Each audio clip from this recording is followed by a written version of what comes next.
Anyways, I'm definitely allergic to bees, so I had to Rambo slash Private Ryan myself back to the nearest road possible. So I'm just booking it, man. Running through swamps, running through woods. I finally make it out to the main road. A guy picks me up and he goes, "Hey, people don't really pick up much hitchhikers these days." And I'm like, "Hey, thanks, I'm definitely allergic to bees." He's like, "Oh." And then he said, "I'll pick you up and give you a ride, but for a price." But then you were like, "But I don't have any money." And then he was like, "Money is not what I seek."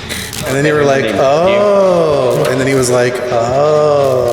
And then you were like, "Ah." And he was like, "Mm-hmm." And you were like, "Ah." And then he was like, "Oh." And then he was like, "Uh-huh." And then you were like, "Oh, I think I know what you want." And he was like, "Yeah, I think you do."